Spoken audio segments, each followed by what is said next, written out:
മുത്തങ്ങ സംഭവം നടക്കുന്നത് 2003 ആ സമയത്ത് യഥാർത്ഥത്തിൽ കേരളത്തിൽ മൊബൈൽ ഫോൺ ഇൻട്രൊഡ്യൂസ് ചെയ്യപ്പെടുന്ന ഒരു ഘട്ടത്തിൽ വന്നിട്ടുണ്ടാവും. ഞാൻ അന്ന് ഏഷ്യാനെറ്റിൻ്റെ ഒരു സ്ട്രിങ്ങറായിട്ട് അവിടെ വയനാട്ടിൽ ജോലി ചെയ്യാം. എനിക്ക് മൊബൈൽ ഫോൺ ഇല്ല. നമ്മൾ ഈ SBHS എന്ന് പറയുന്ന ഒരു മോഡലിലുള്ള ഒരു കാസറ്റ് ഉപയോഗിച്ച് അത് കട്ട് ചെയ്ത് ഒക്കെ ചെയ്യുന്നൊരു കാലം. ഇവിടുന്ന് ഈ വാർത്തയൊക്കെ ശേഖരിച്ച് ഷൂട്ട് ചെയ്ത് ബസ്സിന് കൊടുത്തേക്കാണ് ചെയ്യുക. എന്നിട്ട് ഇവിടുന്ന് കോഴിക്കോട് നിന്ന് ഇതെടുത്ത് ഇത് ചെയ്യാം. ചിലപ്പോൾ ബസ് നഷ്ടപ്പെട്ടു പോകും. അങ്ങനെ ഒരു സാധനം. ഇത് പറയാൻ കാരണം 2003 ഞാൻ ഈ മുത്തങ്ങയിൽ ഈ സംഭവം, മുത്തങ്ങ സംഭവം, ആദിവാസികളുടെ ആ സമരം, CK ജാനുവിൻ്റെ നേതൃത്വത്തിലുള്ള ആ പോരാട്ടം, അത് റിപ്പോർട്ട് ചെയ്യപ്പെടുന്ന സമയത്ത് എൻ്റെ കയ്യിൽ മൊബൈൽ ഫോണില്ല. അപ്പം എൻ്റെ ക്യാമറാമാൻ കൊച്ചിയിൽ പോയി ഒരാഴ്ച ക്യൂ നിന്നിട്ടാണ് ഈ ഒരു മൊബൈൽ ഒരു ഇത് കിട്ടുന്നത്, സിം കാർഡ് കിട്ടുന്നത്. ആ സിം കാർഡ് ഉപയോഗിച്ചിട്ടാണ്, അന്നത്തെ ഒരു ഫോണിലിട്ടിട്ട് അയാളുടെ ഫോൺ ഉപയോഗിച്ചിട്ടാണ് ഇതിൻ്റെ റിപ്പോർട്ടിംഗ് എന്ന് പറഞ്ഞൊരു പ്രാഥമികമായ സംഭവങ്ങളൊക്കെ നടക്കുന്നത്. അപ്പം ഞാനിത് പറയാൻ കാരണം, അങ്ങനെയുള്ളൊരു സമയത്ത് CK ജാനു എന്ന് പറയുന്ന ഒരു നേതാവ്, ഒരു ഓർഗാനിക് ആയിട്ടുള്ള ലീഡർ, അവനെയാണ് അവർ യഥാർത്ഥത്തിൽ ഓർഗാനിക് ആവുന്നത്. ഈ പറയുന്ന കേരളത്തിലുള്ള ഏതാണ്ട് എല്ലാ ആദിവാസി ഗ്രൂപ്പുകളെയും ഒന്നിച്ചു കൊണ്ടുവരാൻ അവർക്ക് കഴിഞ്ഞു എന്നുള്ളൊരു അത്ഭുതമാണ്. ഇത് യഥാർത്ഥത്തിൽ എന്തുണ്ടെങ്കിൽ ജേർണലിസത്തിൻ്റെയും, അതായത് എനിക്ക് തോന്നുന്നത് എന്ന് പറഞ്ഞെങ്കിൽ മുത്തങ്ങ സംഭവം എന്ന് പറയുന്നത് കേരളത്തിലെ ദൃശ്യമാധ്യമ പ്രവർത്തനത്തിൻ്റെ ഒരു പരിശീലന കളരി കൂടിയായിരുന്നു എനിക്ക് തോന്നുന്നത്. കാരണം എന്താണെങ്കിൽ അതിലൊരു ആക്ടിവിസ്റ്റ് സ്വഭാവം കൂടി ഉണ്ടായിരുന്നു പലപ്പോഴും. ഇപ്പം 2001 ആദിവാസികൾ സെക്രട്ടേറിയറ്റിന് മുന്നിൽ കുടിൽകെട്ടൽ സമരം നടത്തുന്ന സമയത്ത് 101 ദിവസമാണ് ആ സമരം നീണ്ടുന്നത്. ആ സമരത്തിൻ്റെ കൂടെ കേരളത്തിലെ മുഴുവൻ സമൂഹം ഉണ്ടായിരുന്നു എന്നുള്ളത്. ആ സമൂഹത്തിനെ ചാനലൈസ് ചെയ്തത് യഥാർത്ഥത്തിൽ ഈ ഒരു കൾച്ചറൽ ഗ്രൂപ്പായിരുന്നു. അത് സാംസ്കാരികമായ ഒരു വലിയ പിന്തുണ യഥാർത്ഥത്തിൽ ഈ പറയുന്ന ആദിവാസികളുടെ സമരത്തിനുണ്ടായിരുന്നു. അത് കേരളത്തിൻ്റെ ചരിത്രത്തിൽ ആദ്യമായിരുന്നു. അത് എല്ലാ സാഹിത്യകാരന്മാരും എല്ലാം അതിന് പിന്നിൽ ഒരു പക്ഷേ പ്രവർത്തിച്ചിട്ടുണ്ടാവുക, രഹസ്യമായല്ല, പ്രവർത്തിച്ചിട്ടുണ്ടാവുക, സഹായിച്ചിട്ടുണ്ടാവുക NGOകളുടെ ഒരു പ്രവർത്തനമായിരുന്നു. പല NGO ഗ്രൂപ്പുകളും ആദിവാസി രംഗത്ത് പ്രവർത്തിക്കുകയും അവരുടെ ഒരു മുൻകൈ ഇതിലുണ്ടായിരുന്നു എന്നുള്ളത്. അതിനുശേഷം ആ സമരത്തിൻ്റെ അത് യഥാർത്ഥത്തിൽ മീഡിയയെ കൂടി അതിൽ എൻട്രി ചെയ്യിക്കുന്നുണ്ട്. അതുവരെ എനിക്ക് തോന്നുന്നത് പലപ്പോഴും ഈ ആദിവാസികളുടെ വിഷയങ്ങളൊക്കെ, ആദിവാസികളുടെ ഭൂമിപ്രശ്നമൊക്കെ ഒരു പതിവ് വാർത്തകൾക്കപ്പുറത്തേക്ക് പോയിരുന്നില്ല എന്നാണ് എനിക്ക് തോന്നുന്നത്. നമുക്ക് തന്നെ എൻ്റെ ഒരു ചരിത്രം പരിശോധിച്ചിട്ടുണ്ടെങ്കിൽ ഇത് മനസ്സിലാവും. കാരണം 1984 മുണ്ടക്കൈ ദുരന്തം ഉണ്ടാകുന്നുണ്ട്, ഒരു ഉരുൾപൊട്ടൽ ഉണ്ടാകുന്നുണ്ട്. ആ ഉരുൾപൊട്ടലിൻ്റെ അന്ന് ഉരുൾപൊട്ടലിൻ്റെ രക്ഷാപ്രവർത്തനത്തിനിടെ പാതി ജീവനായിട്ടുള്ള ഒരു കാട്ടുപന്നിയെ പോലീസുകാർ മാംസത്തിന് വേണ്ടി പോലീസ് വാഹനത്തിലേക്ക് കയറ്റുന്നൊരു ചിത്രം എടുക്കുന്നുണ്ട്. കേരളത്തിലെ ദൃശ്യമാധ്യമ രംഗത്ത് പിന്നീട് സജീവ സാന്നിധ്യത്തിലെ K ജയന്തൻ എന്ന് പറഞ്ഞ പത്രപ്രവർത്തകൻ അതൊരു വാർത്തയാക്കി നൽകുന്നുണ്ട്. ഈ വാർത്ത ചെയ്തതിൻ്റെ ഭാഗമായിട്ട് അദ്ദേഹത്തെ പോലീസ് രാത്രിയിൽ അയാൾ താമസിക്കുന്ന സ്ഥലത്ത് നിന്ന് ബലം പ്രയോഗിച്ച് കൊണ്ടുപോവുക ചെയ്യുന്നത്. അന്ന് അയാളുടെ കൂടെ താമസിച്ചിരുന്ന ഒരാൾ ഇത് ലോകത്തെ അറിയിക്കുകയും പല ആളുകൾ, പല രാഷ്ട്രീയക്കാരും ആ സമയത്ത് തന്നെ MP വീരേന്ദ്രകുമാറൊക്കെ ഇടപെട്ടിരുന്നത്. അദ്ദേഹം ഒന്ന് K ജയേന്ദ്രൻ എന്ന് മാതൃഭൂമിയുടെ ലേഖന, അപ്പോൾ ഇടപെട്ടിട്ടാണ് അദ്ദേഹത്തിനെ മോചിപ്പിക്കപ്പെടുന്നത്. അത് വലിയ വാർത്തയായിരുന്നു. അത് അയാളെ യഥാർത്ഥത്തിൽ അന്ന് ഇല്ലാതാക്കുക എന്നുള്ളൊരു തീരുമാനമൊക്കെ ആയിരുന്നു ഉണ്ടായിരുന്നത്. അത്രമാത്രം ഫോഴ്സ് അതിന്. കാരണം അങ്ങനെയൊന്നും ഫോഴ്സ് എന്ന് പറയുന്നതിന് അങ്ങനെ ഇടപെടാൻ കഴിയുന്ന ഒരു ജനകീയ സ്വഭാവമൊന്നും അക്കാലത്തൊന്നും ഉണ്ടായിരുന്നില്ല എന്നുള്ളത് യാഥാർത്ഥ്യമാണ്. അപ്പോൾ അവിടുന്ന് ആ സംഭവമായിട്ട് ബന്ധപ്പെട്ട് ഒരു വലിയ ഒരു ജനകീയമായ ഒരു പ്രതിഷേധം അതിനെതിരെ വളർന്നു. അതിൻ്റെ ഭാഗമായി സുകുമാർ അഴീക്കോട് ചെയർമാനായിട്ട് ഒരു ജനകീയ സമിതി അന്വേഷണ കമ്മീഷൻ രൂപീകരിക്കപ്പെടുകയാണ്. ഈ അന്വേഷണ കമ്മീഷൻ്റെ ഒരു സിറ്റിങ്ങിൽ കൽപ്പറ്റയിലുള്ള ഒരാൾ കൊടുത്ത മൊഴി എന്താണെന്ന് പറഞ്ഞിട്ടുണ്ടെങ്കിൽ, മാതൃഭൂമിയെ പോലെ പവിത്രമായ ഒരു സ്ഥാപനം, ആ സ്ഥാപനത്തിൻ്റെ ഓഫീസ് വേശ്യകൾക്ക്, ഭിക്ഷക്കാർക്ക്, അതായത് കള്ളന്മാർക്ക്, പോക്കറ്റടിക്കാർക്കൊക്കെ തുറന്നു കൊടുക്കുകയാണ് K ജയേന്ദ്രൻ ചെയ്തതെന്ന് പറയുകയാണ് ചെയ്തത്. അതായത് ആദിവാസികളായിരുന്നു ഉദ്ദേശിച്ചത്. അത് ആദിവാസികളൊന്നും കയറി ചെല്ലാത്ത ഇടമായിരുന്നു പത്ര ഓഫീസ് എന്ന് പറയുന്നത്. അതിൽ നിന്ന് ഒരു മാറ്റം ഉണ്ടാകുന്നു എന്ന് പറയുന്നത് അങ്ങനെയാണ്. അപ്പം അതിൽ ഒരുപാട് മാറ്റമാണ്. എനിക്കൊന്ന് ടെക്നോളജിയുടെ വരവൊക്കെ അതിനെ സഹായിച്ചിട്ടുണ്ടാകും. ടെലിവിഷൻ വന്നതോട് കൂടിയിട്ട് അങ്ങനെ സംഭവിച്ചിട്ടുണ്ട്. അപ്പം ഞാൻ പറഞ്ഞെന്താണെങ്കിൽ ആ മാറ്റത്തിൽ നിന്ന് മുത്തങ്ങയിലെത്തുമ്പോഴേക്ക് സ്വാഭാവികമായിട്ടും അവരുടെ ഈ ആദിവാസികളുടെ കൂടെ, അവരുടെ ഈ സമരത്തിൻ്റെ കൂടെ നിൽക്കാൻ ഒരു പക്ഷേ ചിലപ്പോഴെങ്കിലും മീഡിയയ്ക്കൊക്കെ ചില മീഡിയ പ്രവർത്തകർക്കോ അല്ലെങ്കിൽ മീഡിയയ്ക്കൊക്കെ താല്പര്യം ഉണ്ടായിരുന്നു. അത് കഴിഞ്ഞു എന്നുള്ളത് തന്നെയാണ് ഞാൻ വിശ്വസിക്കുന്നത്. അത് ആ രൂപത്തിൽ മാധ്യമങ്ങൾക്ക് ഒരു പ്രസക്തമായിട്ടുള്ള ഒരു കാലം കൂടിയായിരുന്നു. അത് മാത്രമല്ല, ഈ പറയുന്ന ആ കേസുമായി ബന്ധപ്പെട്ട് മാധ്യമ പ്രവർത്തകർക്കെതിരെ എടുത്ത കേസ് ഒഴിവാക്കണം എന്ന് പറഞ്ഞിട്ട് നേരിട്ട് പത്രപ്രവർത്തകർ പോലീസ് ആസ്ഥാനത്തേക്ക് മാർച്ച് നടത്തുകയും സംഘർഷത്തിലാവുകയൊക്കെ ചെയ്യുന്നുണ്ട്. പിന്നീട് ഈ ഘട്ടത്തിൽ തന്നെ ഈ മാധ്യമങ്ങൾ തന്നെ, ഒരു പക്ഷം മാധ്യമങ്ങൾ ഈ സമരത്തിനെ ഈ പറയുന്ന ഈ രാഷ്ട്രീയ എന്താ പറയുക, ഈ ഭരണ താല്പര്യങ്ങൾക്ക് വേണ്ടി വിനിയോഗിക്കുകയും ചെയ്യുന്നുണ്ട്. അപ്പം നമുക്ക് വളരെ കൃത്യമായിട്ട് അറിയുന്ന കൊച്ചിയിൽ നടക്കുന്ന അന്ന് ജിം എന്ന് പറഞ്ഞൊരു പരിപാടി നടന്നു, ഗ്ലോബൽ ഇൻവെസ്റ്റേഴ്സ് മീറ്റ്. ആ മീറ്റിൽ പിന്നെ മുത്തങ്ങ എന്ന് പറയുന്ന സ്ഥലം വിൽപ്പനയ്ക്ക് വെച്ചിരുന്നു. പക്ഷെ ഈ സമരം നടക്കുന്നതുകൊണ്ട് അത് ആ പ്രൊജക്ട് അവസാന ഘട്ടത്തിൽ പിന്നെ ഒഴിവാക്കപ്പെടുക ചെയ്യുന്നത്. അതിൻ്റെ പേരിൽ ഈ അപ്പോൾ അത് തകർത്തതിൻ്റെ പേരിൽ ആ ഒരു ഉദ്ദേശം, ആ ലക്ഷ്യം തകർക്കുന്നതിൻ്റെ പേരിൽ, നടപ്പാകാതെ പോയതിൻ്റെ പേരിൽ ഒരു വലിയ വൈരാഗ്യം, ഒരു ശത്രുത യഥാർത്ഥത്തിൽ ചില ആളുകൾക്ക് ഉണ്ടായിരുന്നു. അതാണ് മുത്തങ്ങ സമരത്തിൻ്റെ ഒരു നാടകീയമായ ഒരു സാധ്യത. അത് അങ്ങനെ വന്നിട്ടുണ്ടത്. മുത്തങ്ങയിലൊരു വലിയ പിന്നെ എന്താ പറയുക, ഒരു ഗൂഢാലോചന നടക്കുന്നുണ്ട്. അന്നത്തെ വനമന്ത്രിയായിരുന്ന കെ സുധാകരനായിരുന്നു ഇതിൽ ഏറ്റവും പ്രധാനപ്പെട്ട പങ്ക് വഹിച്ചത്. അദ്ദേഹം അത് വ്യക്തമായി പറയുന്നുണ്ട്. അദ്ദേഹം ശരിക്കും തന്നെ അദ്ദേഹത്തിന്റെ പത്രസമ്മേളനമുണ്ട്, എല്ലാവരെയും ഞങ്ങൾ ശരിപ്പെടുത്തുന്നില്ല, മാധ്യമപ്രവർത്തകർ ഒന്നും വിടില്ല എന്ന് പറഞ്ഞിട്ട് അയാൾ ഇങ്ങനെ ഭീഷണിപ്പെടുത്തിക്കൊണ്ടിരിക്കുകയായിരുന്നു ചെയ്തത് അദ്ദേഹം. അപ്പൊ അങ്ങനെ ആ സാഹചര്യത്തിൽ അന്ന് ഈ ഗ്ലോബൽ ഇൻവെസ്റ്റേഴ്സ് മീറ്റിൽ പങ്കെടുക്കുന്ന ആ ദിവസം അവിടുത്തെ പ്രതിനിധികളെ തട്ടിക്കൊണ്ടുപോകാൻ മാവോയിസ്റ്റുകൾ ഉൾപ്പെട്ട ആളുകൾ എന്ന് പറഞ്ഞിട്ടുള്ള വാർത്ത വരുന്നുണ്ട് പ്രധാനപ്പെട്ട പത്രങ്ങളിൽ. തലക്കെട്ടിൽ 1-ാം പേജിലെ തലക്കെട്ടായിട്ട് വാർത്ത വരുന്നുണ്ട്. അതൊക്കെ ഈ സമരത്തെ വളരെ ആസൂത്രിതമായി ഒരു ജനാധിപത്യ സംവാദത്തിനും വിട്ടുകൊടുക്കാതെ തകർക്കുക എന്നുള്ള ലക്ഷ്യത്തിൽ ആസൂത്രണം ചെയ്തിട്ടുള്ള സാധനമായിരുന്നു. അതിനും മീഡിയ യഥാർത്ഥത്തിൽ അവിടെ പങ്കാളിയാവുന്നുണ്ട് എന്നുള്ളതാണ്. അപ്പം മുത്തങ്ങ സംഭവത്തിന് ശേഷം മാധ്യമങ്ങൾ ഈ സാധനത്തിന്റെ മാധ്യമങ്ങളെ ഉപയോഗിച്ച് ഈ ഭരണകൂടം ചെയ്തിട്ടുള്ള ഭയങ്കര അത്ഭുതപ്പെടുത്തുന്ന പല കാര്യങ്ങളുമുണ്ട്. കാരണം ഒന്നെന്താന്ന് പറഞ്ഞിട്ടുണ്ടെങ്കിൽ, ഇപ്പം സി കെ ജാനു ആയിരുന്നു അതിന് നേതൃത്വം നൽകിയത്. സി കെ ജാനുവിൽ ആരോപിക്കപ്പെടുന്ന ഒരുപാട് പ്രശ്നങ്ങൾ, സദാചാര വിരുദ്ധ കാര്യങ്ങൾ, അതൊക്കെ പത്രങ്ങൾ ഉപയോഗിച്ചാണ് ചെയ്തുകൊണ്ടിരുന്നത്. അതുപോലെ തന്നെയാണ് ഞാൻ പറഞ്ഞുതരാം. അപ്പം പിന്നെ സി കെ ജാനുവിന്റെ മതപരമായിട്ടുള്ള സ്വാധീനം, ഒരു ഇംഗ്ലീഷ് പത്രത്തിൽ വന്ന വാർത്ത എന്ന് പറയുന്നത്, സി കെ ജാനു ഈ പറയുന്ന സമരം ഉദ്ഘാടനം തുടങ്ങുന്നതിന് മുമ്പ് അവിടുത്തെ ഒരു ക്രിസ്ത്യൻ ധ്യാന കേന്ദ്രത്തിൽ ധ്യാനത്തിന് പോയി എന്ന് വരെ വലിയ വാർത്തയായിരുന്നു അതൊക്കെ. അപ്പൊ അങ്ങനെ ഈ സമരത്തിനെതിരായ ഈ പറയുന്ന ആ മൂവ്മെന്റിനെതിരായ ഒരു എന്താ പറയുക, അതിനെ പിന്നെ ക്രിമിനലൈസ് ചെയ്യുന്ന ഒരു ആറ്റിറ്റ്യൂഡിലേക്ക് സമൂഹത്തെ എത്തിക്കുന്നതിൽ വലിയ പങ്ക് വഹിച്ചിട്ടുണ്ട് യഥാർത്ഥത്തിൽ ഇത്തരം വാർത്തകളെല്ലാം. അതാണ് അതിനെക്കുറിച്ച് എനിക്ക് തോന്നിയിട്ടുള്ള ഒരു കാര്യം. അന്ന സമയത്ത് സ്ട്രിംഗർ ആയിരിക്കുന്ന സമയത്തെ ഇങ്ങനെ ഒരു സമരം ആസൂത്രണം അതിന്റെ ഒരു വലിയ ബാക്ക്ഗ്രൗണ്ട് ഉണ്ടല്ലോ. ഒരു തയ്യാറെടുപ്പ് നടത്തിയിട്ട് തന്നെയാണ് ഇത്രയധികം ആളുകൾ അവിടത്തേക്ക് വന്നിട്ടുള്ളത്. ആ ഒരു കോർഡിനേഷൻ അതൊക്കെ നമ്മൾ അറിഞ്ഞിരുന്നോ? നിങ്ങൾ അറിഞ്ഞിട്ടുണ്ടായിരുന്നു? നമ്മൾ വയനാട്ടിൽ നിൽക്കുന്ന ഒരാൾ എന്നുള്ള എനിക്ക് സ്വാഭാവികമായിട്ടും ഈ പറയുന്ന മനുഷ്യരുടെ മൂവ്മെന്റിലൊക്കെ അറിയാം. കാരണം പതിവ് രാഷ്ട്രീയ പാർട്ടികളുടെ പിന്നെ പിടിയിൽ നിന്ന് മോചിതരാക്കപ്പെട്ടിട്ടുള്ള ആദിവാസികൾ പിന്നെ സി കെ ജാനുവിന്റെ ഒക്കെ നേതൃത്വത്തിൽ സ്വത്വം തിരിച്ചറിഞ്ഞു എന്നുള്ള നിലയിൽ സംഘടിതരാകുന്നുണ്ട്. അപ്പോൾ സ്വാഭാവികമായിട്ടും ഈ ആദിവാസി വിഭാഗങ്ങൾക്കിടയിൽ നിലനിൽക്കുന്ന വലിയ വൈരുദ്ധ്യമുണ്ട്, അവരെ കൾച്ചറലായിട്ടുള്ള വൈരുദ്ധ്യമുണ്ട്. അതൊക്കെ വളരെ ഏറ്റവും അടുത്ത് താമസിക്കുന്ന ആളുകളുടെ ഭാഷാപരമായ വൈരുദ്ധ്യമുണ്ട്. ഇതെപ്പോഴും അവർക്കിടയിൽ ഒരു വിലങ്ങാണ്. ഒന്നിച്ചു നിൽക്കാൻ എപ്പോഴും ഇതൊരു തടസ്സമായിരുന്നു അവർക്ക്.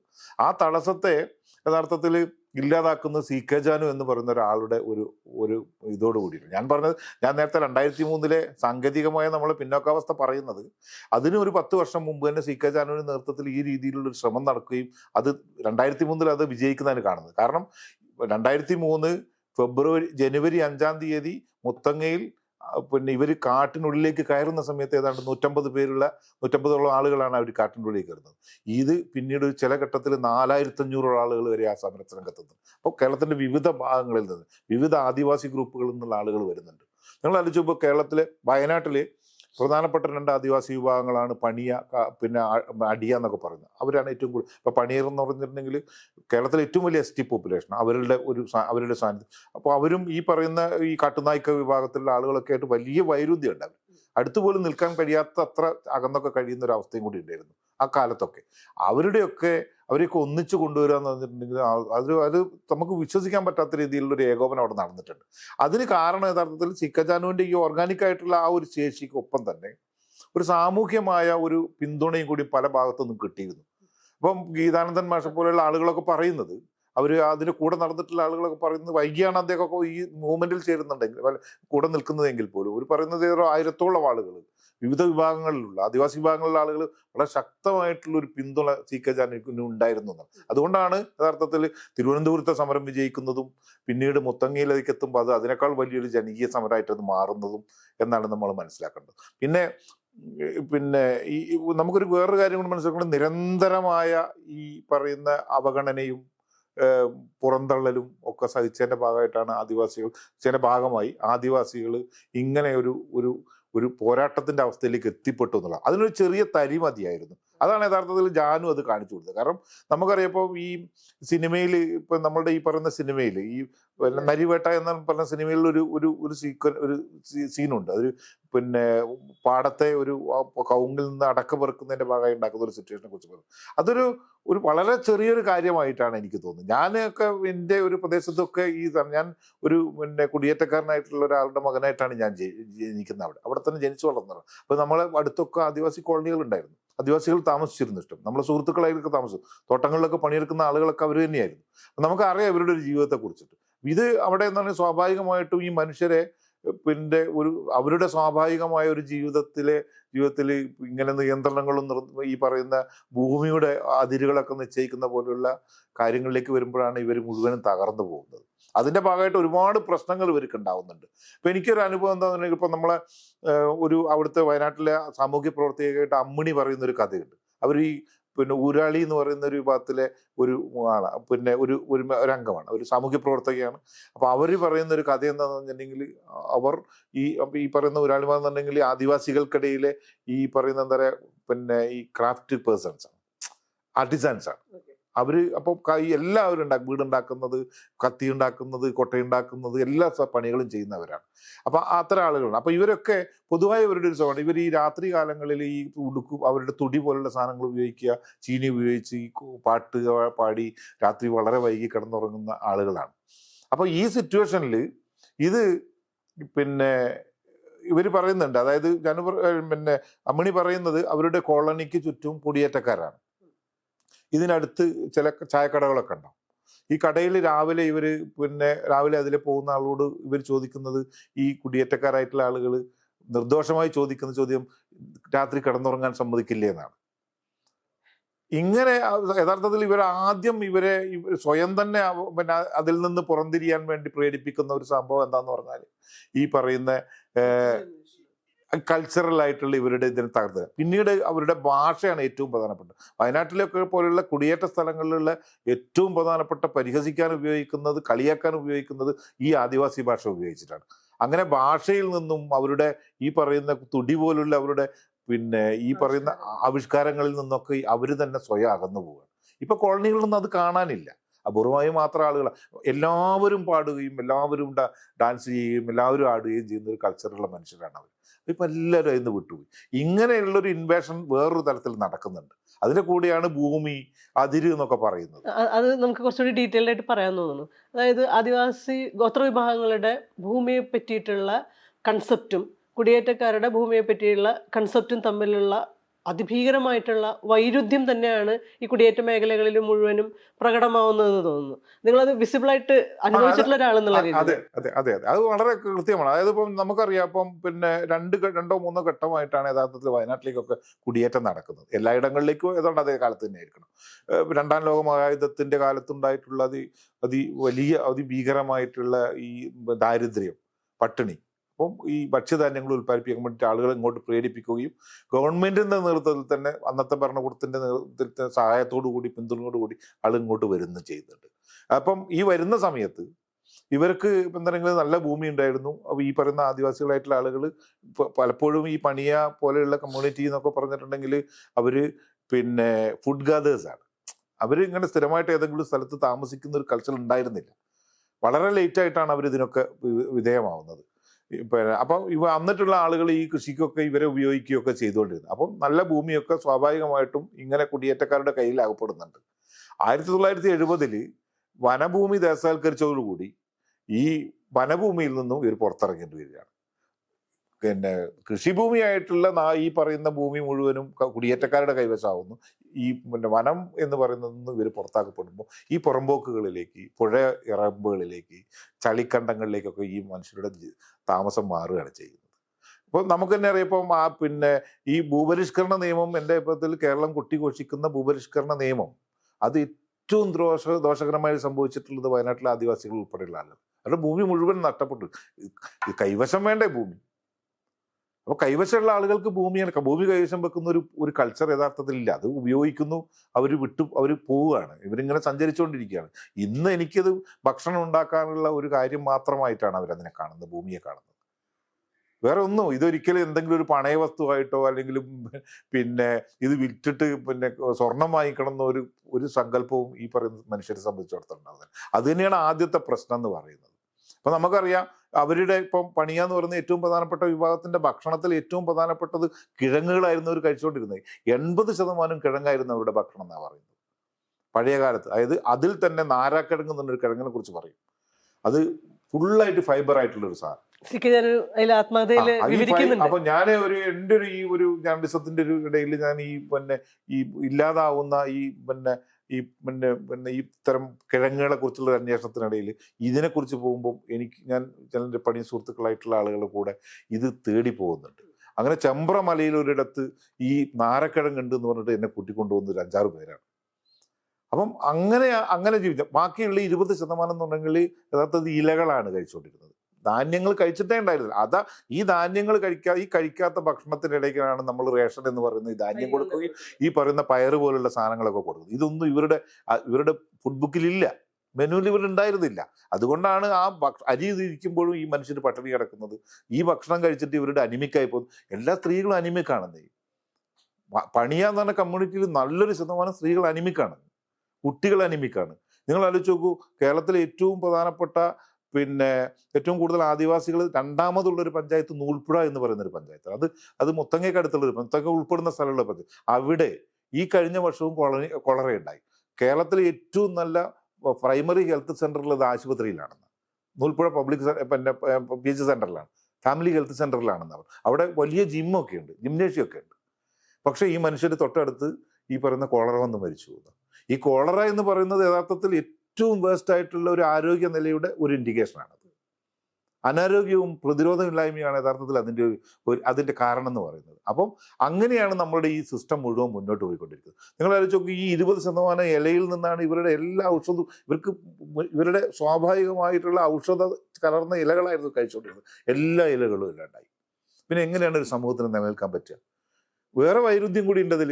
ഇപ്പൊ ഈ പറയുന്ന മനുഷ്യർക്കൊന്നും വീടുകളില്ല. ഇപ്പൊ 2003 കണക്കനുസരിച്ച് ഏതാണ്ട് 10,000-ഓളം 9,500 അങ്ങനെ വീടുകൾ ഭവനരഹിതരുണ്ട്. ഇപ്പോഴും അത്ര തന്നെയുണ്ട്. കാരണം ഈ പറയുന്ന കുടുംബങ്ങളുടെ എണ്ണം വർദ്ധിക്കുന്നതനുസരിച്ച് ഒന്നും ചെയ്യാൻ പറ്റുന്നില്ല. ഇപ്പൊ അതിന്റെ കണക്ക് പോലും ലഭ്യമല്ല. നിങ്ങൾ ആലോചിച്ച് നോക്കൂ, ഇപ്പൊ ഞാൻ പറഞ്ഞിട്ടുണ്ടെങ്കിൽ ഇപ്പൊ പയറ്, പരിപ്പ് പോലുള്ള സാധനങ്ങൾ കൊടുക്കുന്നുണ്ട്. ഇത് വേവിക്കണമെങ്കിൽ എന്ത് ചെയ്യാൻ പറ്റും? ഇത് യഥാർത്ഥത്തിൽ ഈ കാട്ടിൽ നിന്ന് പെറുക്കി കൊണ്ടുവരുന്ന ഈ ചുള്ളി വിറക് ഉപയോഗിച്ചിട്ട് ഈ സാധനം വേവില്ല. ഇത് വേവിക്കണമെങ്കിൽ ഗ്യാസ് വേണം. ഈ ഗ്യാസ് എന്ന് പറഞ്ഞ സാധനം ചില പദ്ധതികളൊക്കെ അനുസരിച്ചിട്ട് പഞ്ചായത്തിന് ചില പദ്ധതികളിൽ ഗ്യാസിന്റെ കുറ്റിയും ഇതൊക്കെ കൊടുക്കും. എന്ത് കൊടുക്കും? ഈ സ്റ്റൗ ഒക്കെ കൊടുക്കും. പക്ഷെ ഇതൊരു തവണ അവർ റീഫിൽ ചെയ്യുള്ളൂ.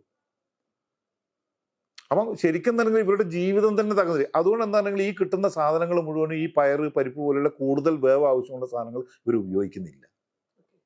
അതാണ് ഇവരുടെ ആരോഗ്യത്തിന്റെ ഏറ്റവും വലിയൊരു ഒരു പ്രശ്നം എന്ന് പറയുന്നത്. അതും കൂടിയാണ്.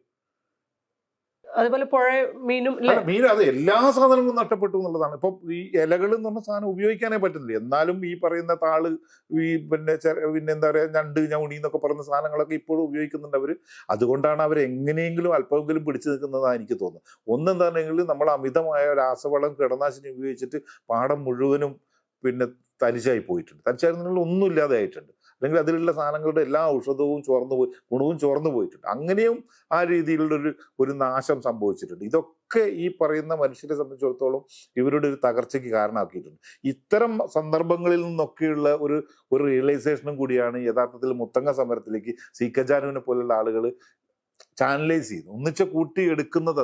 അത് ഒരു നമ്മൾ നേരത്തെ പറഞ്ഞ ഒരു തിരി മാത്രമല്ല, ഒരു കത്തിക്കാനുള്ള ഒരു തിരി മാത്രമായിരുന്നു ഇവിടെ. അങ്ങനെയാണ് യഥാർത്ഥത്തിൽ ഇത് പിന്നെ അവരുടെ ഒരു സമരത്തിന്റെ വീര്യമായി രൂപപ്പെടുന്നത്. ഈ എല്ലാ കേരളത്തിന്റെ അങ്ങോളം ഇങ്ങോളം ഉള്ള ആദിവാസി സമൂഹങ്ങളെ യോജിപ്പിച്ചുകൊണ്ട് ഈ രാഷ്ട്രീയ വിദ്യാഭ്യാസം നൽകിക്കൊണ്ട് തന്നെയല്ലേ അവരെ കൊണ്ടുവന്നത്. അതിന്റെ ഭൂമിയുടെ ആവശ്യകത എത്രത്തോളം ഉണ്ടെന്ന് ബോധ്യപ്പെടുത്തി സമരഭൂമിയിൽ എങ്ങനെ പെരുമാറണം എന്നുള്ള രീതിയിൽ പോലും എക്യുപ്ഡ് ആക്കിയിട്ടല്ലേ അവിടേക്ക് കൊണ്ടുവരുന്നത്. തീർച്ചയായും അങ്ങനെ തന്നെ. അതായത് എനിക്ക് തോന്നുന്നത് നമ്മളുടെ കേരളത്തിലൊക്കെ നടന്നിട്ടുള്ള ഏറ്റവും ആസൂത്രണം, എല്ലാ ആസൂത്രണങ്ങളോടും നടക്കുന്ന സമരത്തിനേക്കാൾ മനോഹരം എന്നല്ല വാക്ക് ഉപയോഗിക്കും, കൃത്യമായ ഒരു പ്ലാനിങ് എന്ന് പറഞ്ഞ സംഭവം അവിടെ നടന്നിട്ടുണ്ട്. നമുക്ക് അതിന് ശേഷമുള്ള ഓരോ സമരം എടുത്ത് നോക്കിയാലും മനസ്സിലാവും.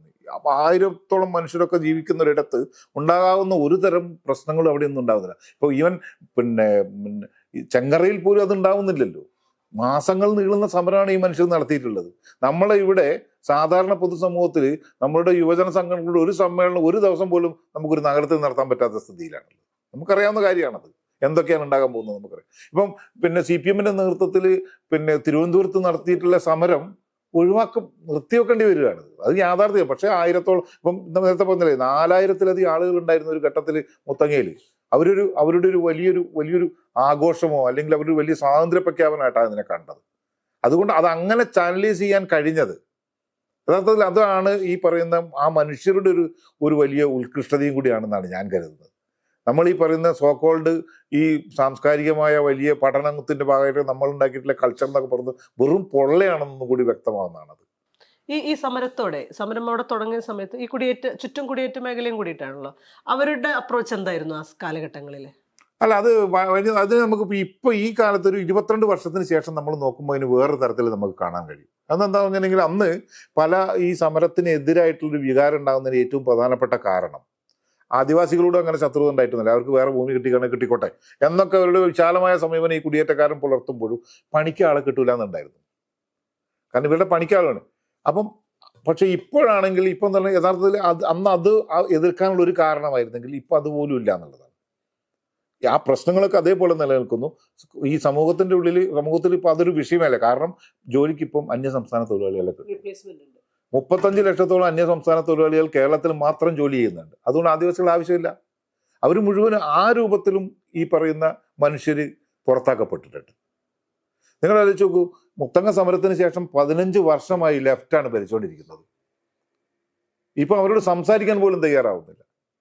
അദ്ദേഹം ഇപ്പം പിന്നെ ഗോത്രമഹാസഭയുടെ ഏറ്റവും പ്രധാനപ്പെട്ട പ്രവർത്തകനായിട്ടുള്ള നേതാവായിട്ടുള്ള ഗീതാനന്ദൻ പറയുന്നത് അതിനുശേഷം ഒരു ഡയലോഗിന് പോലും സാധ്യത ഉണ്ടായില്ല എന്നാണ്. ഒരു ഡയലോഗ് പോലും ഈ പറയുന്ന ഭരണകൂടവും ഈ മനുഷ്യരുടെ ഭൂമിയില്ലായ്മയെക്കുറിച്ചോ പട്ടിണിയെക്കുറിച്ചോ പട്ടിണി മരണത്തെക്കുറിച്ചോ സംസാരിക്കാൻ, അവരുടെ വിദ്യാലയങ്ങളിൽ നിന്ന് കൊഴിഞ്ഞു പോകുന്നതിനെ കുറിച്ച് സംസാരിക്കാൻ ഗവൺമെന്റിന് താല്പര്യമേ ഇല്ല, ഒന്നുമില്ല. കാരണം ഇതിനോട് അഡ്രസ് ചെയ്യാൻ ഈ ഗവൺമെന്റ്, ഈ പറയുന്ന ലെഫ്റ്റ് ഗവൺമെന്റ് തയ്യാറായില്ല എന്നൊരു വലിയൊരു ദുരന്തവും കൂടിയുണ്ട്.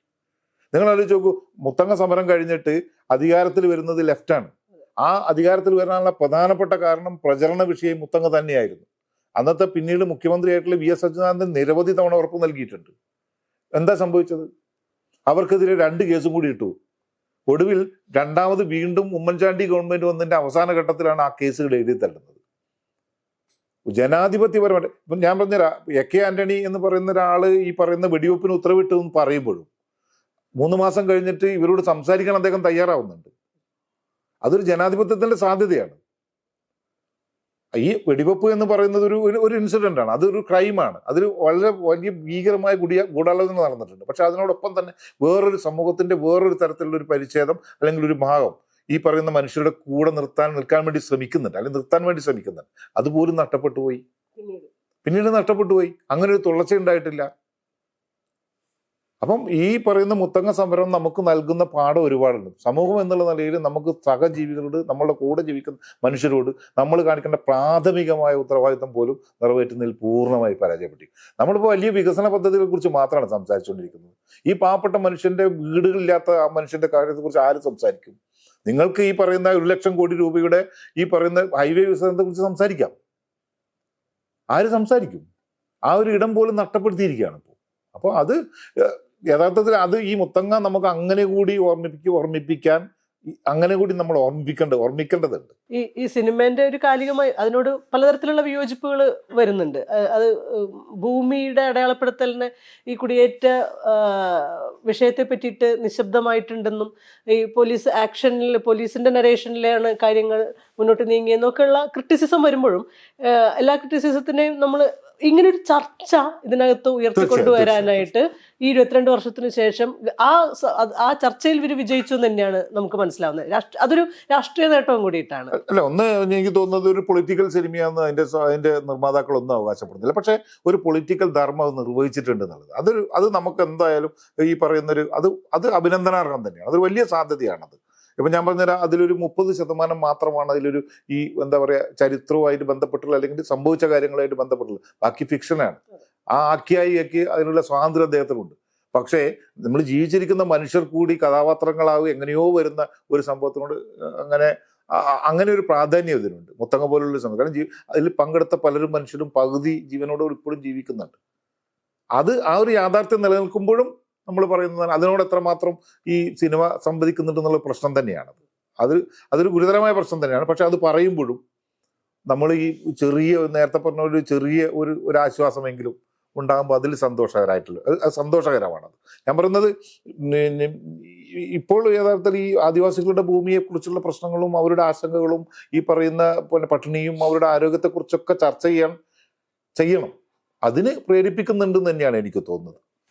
ഇതിലിപ്പോ ജോഗിയുടെ മരണവും വിനോദിന്റെ മരണവുമാണ് അക്കാലഘട്ടത്തിൽ പുറം ലോകം അറിഞ്ഞത്. പക്ഷെ പിന്നീടുള്ള വെളിപ്പെടുത്തലിൽ 5 പേര് കൂടെ മരിച്ചിട്ടുണ്ടെന്നും പിന്നീട് ജാനു തന്നെ എഴുതുന്നുണ്ട് 25ഓളം പേര് തുടർന്നുള്ള ആക്ഷനുകളിലൊക്കെ പിന്നീടുള്ള കാലത്ത് ഇതിന്റെ ഒരു ബാക്കിയായിട്ട് മരിച്ചിട്ടുണ്ട്. നമ്മുടെ അന്നത്തെ ഒരു ധാരണ എന്തായിരുന്നു ആ ആക്ഷൻ സമയത്തും അതിനോട് തുടർന്നുള്ള ദിവസങ്ങളിലൊക്കെ മരണത്തെ പറ്റിയിട്ടുള്ള അതിന്റെ കണക്കിനെ പറ്റിയിട്ടുള്ള?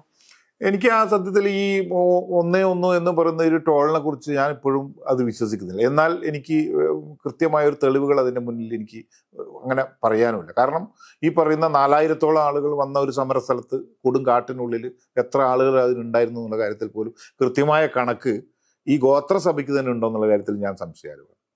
ഈ സമരത്ത് ഈ പറയുന്ന ഈ വെടിവെപ്പിനൊക്കെ ശേഷം എത്രയോ ആളുകൾ ഉൾക്കാടുകളിലേക്ക് ഓടി പറയുന്നുണ്ട്. പലരെയും കാണാതാവുന്നുണ്ട്. മാസങ്ങളോളം കാണാത്ത മനുഷ്യരുണ്ട്. ഇവർ തിരിച്ചു വന്നതിനെ കുറിച്ചൊന്നും കൃത്യമായ കണക്കുകളൊന്നുമില്ല. ഗോത്ര മഹാസഭയുടെ ലിസ്റ്റിലൊക്കെ ഉള്ള ആളുകളുണ്ട്. അവരുടെ കൂടെ താമസിക്കാൻ വന്ന മനുഷ്യരുണ്ട്. ഇപ്പൊ നമുക്കറിയാം ഈ വയനാട്ടിൽ ഉരുൾപൊട്ടലിൽ ചൂരൽമലയിൽ നടന്ന ഉരുൾപൊട്ടലിന്റെ ആ സമയത്ത് നിരവധി അന്യസംസ്ഥാന തൊഴിലാളികൾ ആ പ്രദേശത്തുണ്ടായിരുന്നു എന്നാണ് പറയുന്നത്. എസ്റ്റേറ്റുകളിലെ ജോലിക്ക് വന്നിട്ടുള്ള ആളുകളുണ്ടായിരുന്നു. അപ്പോൾ യഥാർത്ഥത്തിൽ 372 പേരുടെ ഒരു കണക്കാണ് നമുക്ക് കിട്ടിയിരിക്കുന്നത്. ടൂറിസ്റ്റുകളൊക്കെ ആയിട്ടുള്ള ആളുകളുടെ കണക്കൊക്കെയാണ് വന്നിരിക്കുന്നതാണ് ഞാൻ മനസ്സിലാക്കുന്നത്.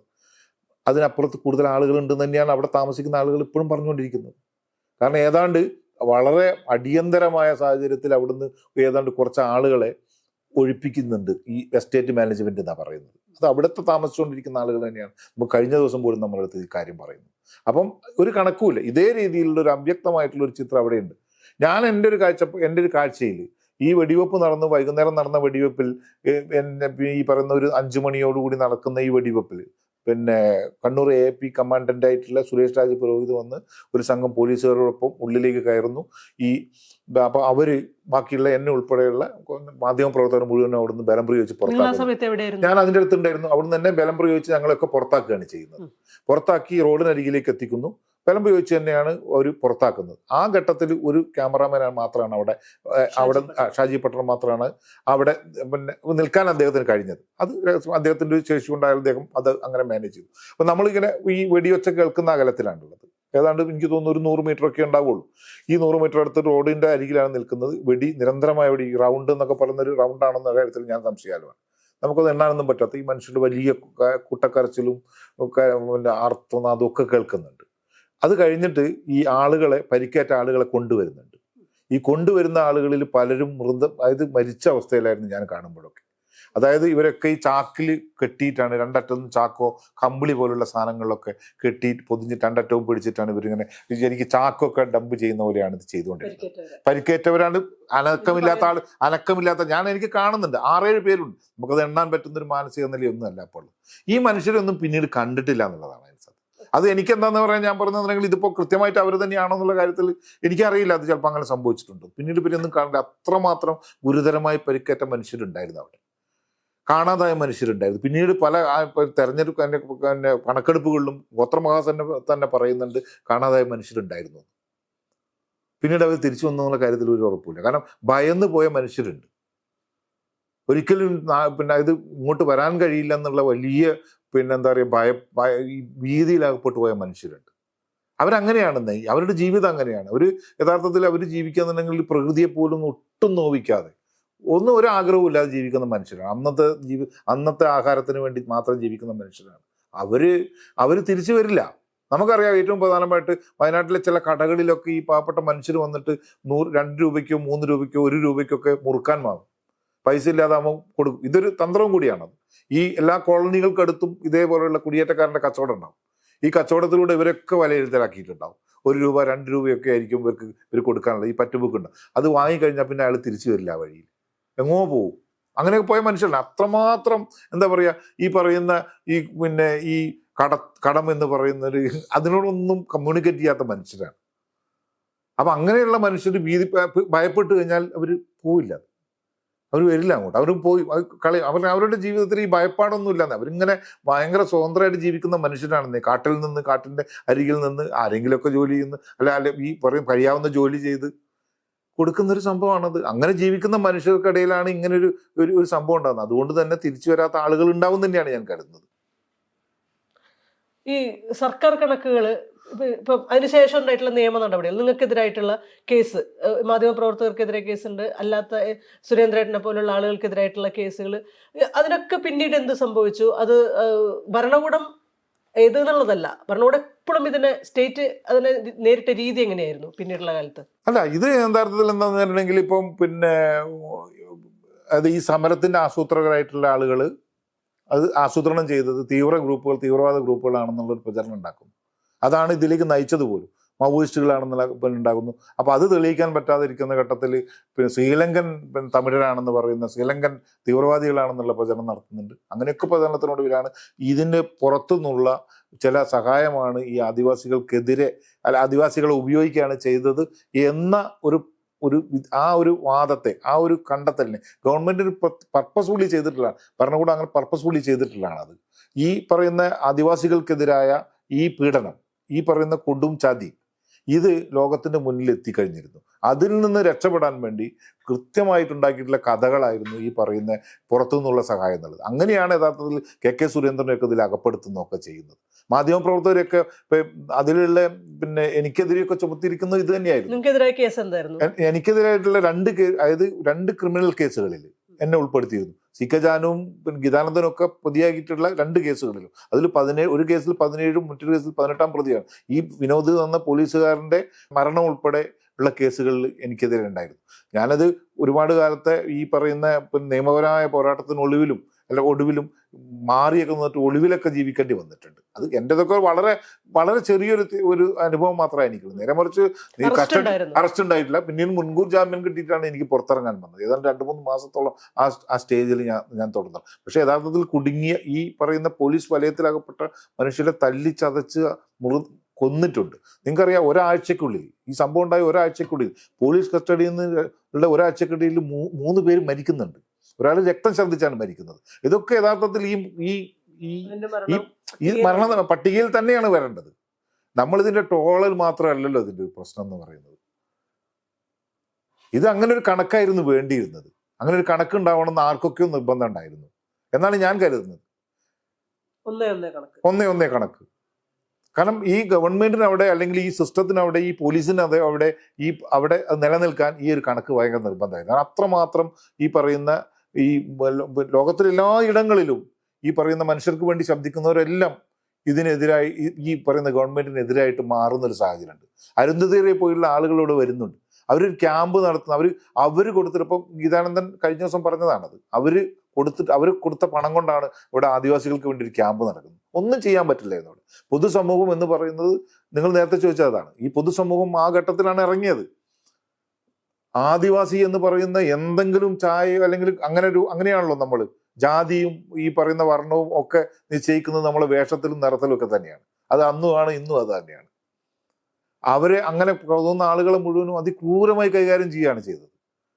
നിങ്ങൾ ആലോചിച്ച് നോക്കൂ, പുൽപ്പള്ളിയിൽ ഉണ്ടായിരുന്ന ഒരു സിറ്റുവേഷൻ ഉണ്ടായിരുന്നു. പുൽപ്പള്ളിയിൽ അന്ന് പറഞ്ഞത് കുടിയേറ്റ സ്ഥലമാണ് അവിടെ.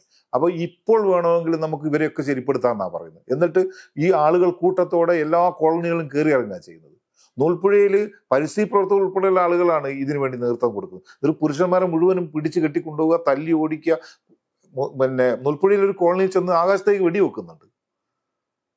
നഗരത്തില് പോലീസ് വെടിവെക്കുന്നുണ്ട്. പോലീസിന്റെ കൂട്ടത്തിൽ നാട്ടുകാർ എന്ന് പറയുന്ന ആളുകൾ ഇങ്ങനെ നടക്കുകയാണ് ചെയ്യുന്നത്. ബത്തേരി നഗരത്തില് അവരെ കാണാൻ മരുന്ന് വാങ്ങാൻ വന്ന ആളുകളെ ഒക്കെ പിടിച്ച് വലിച്ചെറിഞ്ഞ് നാട്ടുകാർ പിടികൂടി, ഓട്ടോറിക്ഷക്കാർ ഉൾപ്പെടെയുള്ള ആളുകൾ പിടികൂടി. പിന്നെ ഇവരെ പോലീസ് ജീപ്പിൽ വാഹനങ്ങളിലേക്ക് വലിച്ചെറിയുന്നുണ്ട്.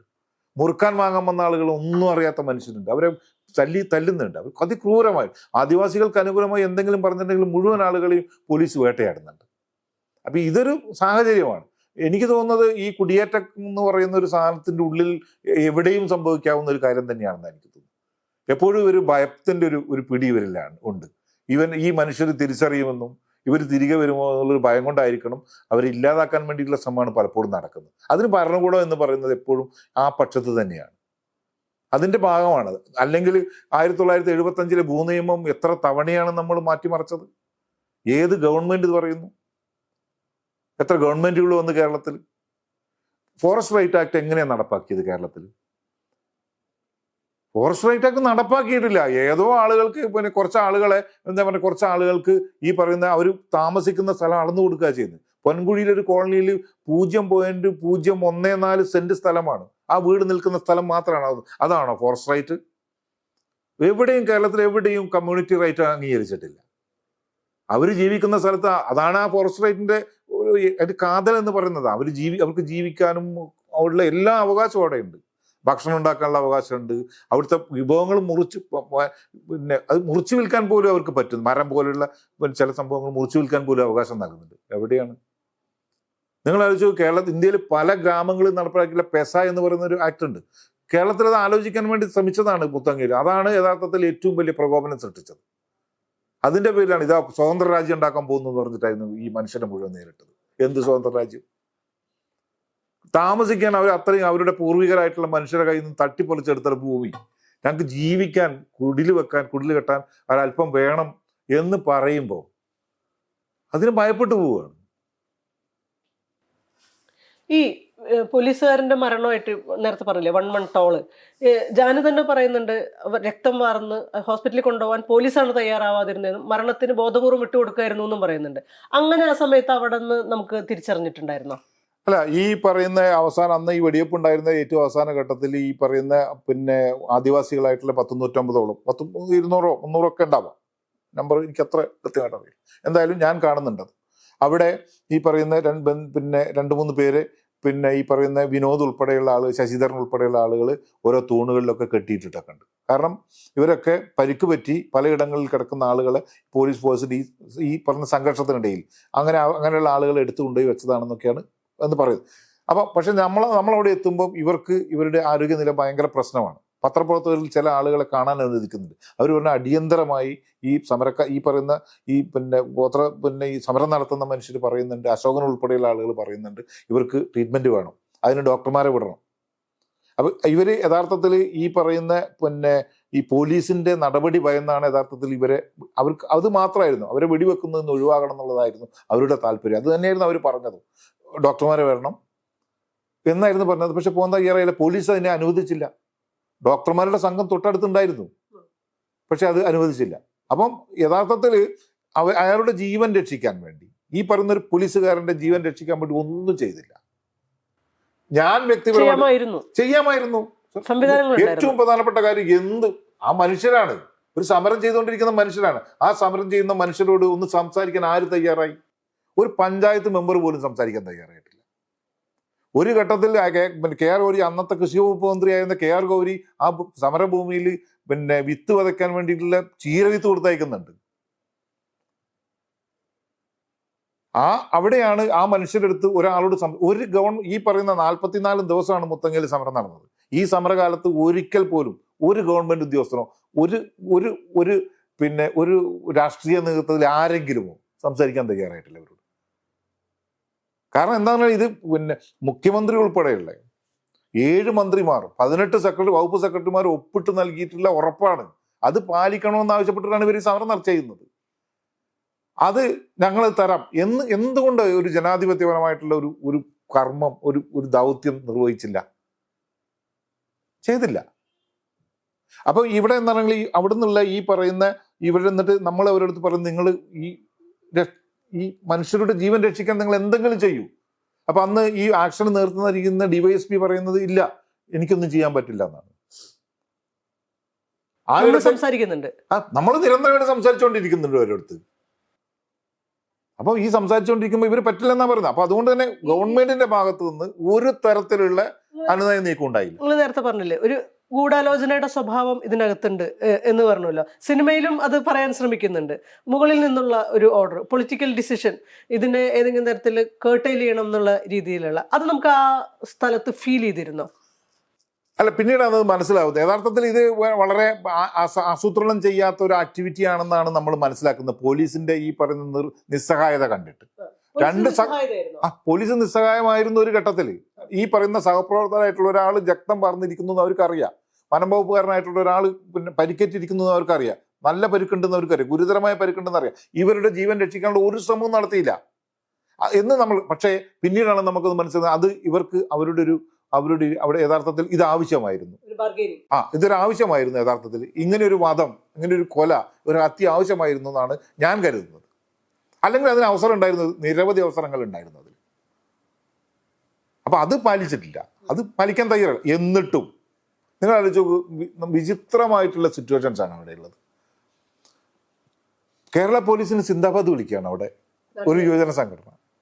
അവർക്ക് പോലീസിന് പരിക്കേറ്റ പോലീസുകാരന് രക്തം നൽകാൻ വേണ്ടി യുവാക്കളുടെ നീണ്ട നിരയുണ്ടാകുന്നു.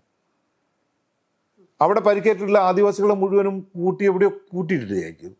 എന്നിട്ട് പോലീസുകാരെ മാത്രം കൊണ്ടുവരും. ഇങ്ങനെ വളരെ മനോഹരമായിട്ട് ആസൂത്രണം ചെയ്യപ്പെട്ടിട്ടുള്ള ഒരു തിരക്കഥയുടെ കൃത്യമായിട്ടുള്ള സാധനം തന്നെ. അതിൽ ഈ വയലൻസ് ഉണ്ട്, പ്ലാൻ ചെയ്ത വയലൻസ് തന്നെയാണ് നടന്നിരിക്കുന്നത്. അന്ന് പ്രതിപക്ഷം ഇതിന് അനുകൂലമായിട്ടുള്ള നിലപാട് തന്നെ എടുത്ത് അന്നത്തെ CPM സംസ്ഥാന സെക്രട്ടറി ഈ പറയുന്ന മാവോയിസ്റ്റ് ബന്ധത്തിനെ എൻഡോസ് ചെയ്യുന്നുണ്ട്, അല്ലെങ്കിൽ പുറത്തു നിന്നുള്ള സംഗതികളെ അത് എൻഡോസ് ചെയ്യുന്നുണ്ട്. പിന്നീടാണ് VS അച്യുതാനന്ദൻ അവരുടെ സന്ദർശിക്കുന്നത്. പിന്നീട് ഭരണത്തിൽ വന്നിട്ടും ഒന്നും ചെയ്തിട്ടില്ല. അതായത് ഒരു വലത് ഇടത് ഭേദമില്ലാതെ തന്നെ ഈ ഒരു അട്രോസിറ്റിയെ എൻഡോസ് ചെയ്തിട്ടുണ്ട് എന്നുള്ളത് തന്നെയല്ലേ ഉറപ്പാണ്. നമ്മൾ യഥാർത്ഥത്തിൽ ഒരു സാംസ്കാരിക അല്ലെങ്കിൽ സംസ്കൃതരായിട്ടുള്ളൊരു സമൂഹം മാപ്പ് പറയേണ്ടതാണ് ഈ മനുഷ്യരെടുത്തത്. മണ്ണിന്റെ മനുഷ്യരാണ് അവരുടേതാണ് ഭൂമി. വയനാട് എന്നൊക്കെ പറഞ്ഞാൽ അവരുടെ ഭൂമിയാണ്. ആ ഭൂമിയിൽ നിന്ന് ഈ മനുഷ്യരെ മുഴുവൻ പുറത്താക്കി വീട് വെക്കാൻ സ്ഥലമില്ലാത്ത, 1 സെന്റ് സ്ഥലം കൊടുക്കാനില്ലാത്ത എന്താണ് ആ ന്യായത്തിൽ നമ്മൾ പറയുക? അവർക്ക് കൊടുക്കണ്ടേ? അവര് കൈവശം വെച്ചിരുന്ന ഭൂമി, ആ ഭൂമിയിൽ നിന്ന് ഇവർ പുറത്താക്കപ്പെട്ടിട്ട് അതിനെ അഡ്രസ് ചെയ്യാൻ പോലും കഴിയാത്ത പൊളിറ്റിക്കൽ നേതൃത്വം എന്ന് പറഞ്ഞാൽ പിന്നെ എന്താ പറയുക? അതാണ് സങ്കടകരമാണത്. നമുക്കൊരു പരിഷ്കൃതരായിട്ടുള്ളൊരു സമൂഹം എന്ന് അവകാശപ്പെടാൻ ഒരു അർഹതയുമില്ല. നമ്മളെ തൊട്ടടുത്തുള്ള മനുഷ്യൻ പട്ടിണി കിടന്ന് മരിച്ചു പോകുമ്പം അവൻ പിന്നെ തലചായ്ക്ക് ഒന്ന് കിടന്നുറങ്ങാൻ അവന് പറ്റുന്നില്ല. അവൻ മുഴുവൻ അവരുടെ കുഞ്ഞുങ്ങൾ ജനിക്കുന്നത് പോലും പിന്നെ എന്താ പറയുക പിന്നെ അനാരോഗ്യത്തോടു കൂടിയാണ് എന്ന് വരുമ്പോൾ നമുക്ക് എങ്ങനെയാണെന്ന് ഇത് കാണാതിരിക്കാൻ പറ്റുന്നത്? ഈ സിനിമ ഓർമ്മിപ്പിക്കുന്നത് അതാണെന്നാണ് എനിക്ക് തോന്നുന്നത്. 22 വർഷം കഴിഞ്ഞു. ഈ 22 വർഷത്തിന് ശേഷം നമുക്ക് വേദനയെ ഉണ്ടാക്കുന്നില്ല. നമുക്ക് ഈ മനുഷ്യരോട് എന്ത് പറയാൻ പറ്റും? നിങ്ങൾ എന്തിനെ കുറിച്ചാണ് പറഞ്ഞുകൊണ്ടിരിക്കുന്നത്?